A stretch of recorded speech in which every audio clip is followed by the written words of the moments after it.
Some nights start out ordinary. A quiet evening, the hum of crickets, the routine rhythm of a shift. As an investigator, you brace yourself for the worst, but nothing quite prepares you for the sheer brutality of a domestic tragedy.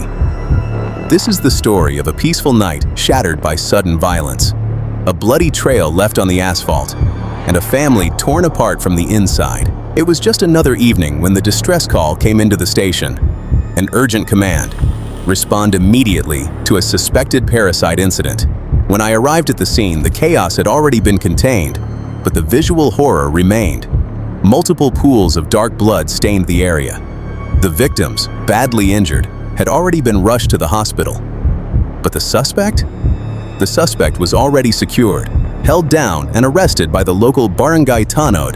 Before I even stepped out of my vehicle, my primary duty as the lead investigator was clear: preserve the sanctity of the crime scene. I immediately secured the perimeter, put up the cordon, and set to work. Every footprint, every splatter, every detail matters. I documented the scene with wide and close-up photographs, collecting crucial forensic evidence before it could be compromised. Outside the cordoned area, the neighbors and local witnesses were still shaking. Their accounts painted a picture of absolute terror. They told me they heard the blood-curdling screams of the mother and her two children piercing the quiet night. Moments later, they saw the unthinkable: the young twins running out onto the road, drenched in blood, clutching severe head injuries. The violence was staggering. Witnesses further alleged that the wife's neck was nearly severed, attacked from behind by her own husband using a sharp-edged weapon. If not for the rapid response of the barangay tanod, who intercepted the carnage and rushed the victims to the hospital, the death toll would have been immediate. I bagged the weapon used in the hacking. I collected the blood samples, but the physical evidence was only half the puzzle. To understand why, I had to leave the scene and head to the hospital. The hospital was a sanctuary of sterile lights and quiet sorrow.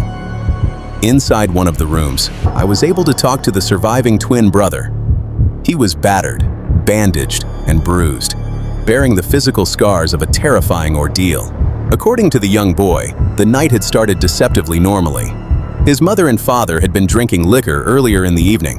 While he and his sister were quietly cooking noodles and eggs at the terrace, things began to shift. Minutes later, a fierce quarrel erupted between the parents. The root of the fury? Jealousy and deep-seated resentment.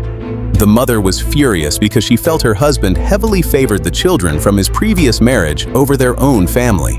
It wasn't just a sudden burst of madness, it was a boiling point. This bitter reality was later confirmed when we confiscated the suspect's cellular phone. Scrolling through the digital records, chat messages revealed a toxic pattern. Endless arguments, day after day, all revolving around the husband's blatant favoritism toward his past family. A wedge driven so deep, it eventually turned lethal.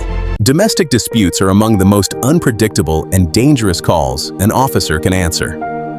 Behind closed doors, old resentments, alcohol, and unaddressed grievances can turn a home into a slaughterhouse in a matter of minutes.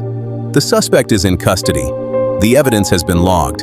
The physical wounds of the survivors will heal over time, but the emotional wreckage left behind by a father's brutal rage will last a lifetime. In law enforcement, we collect the pieces, we document the blood, and we bring charges to court. But the haunting question remains: how do you mend a family broken by choice?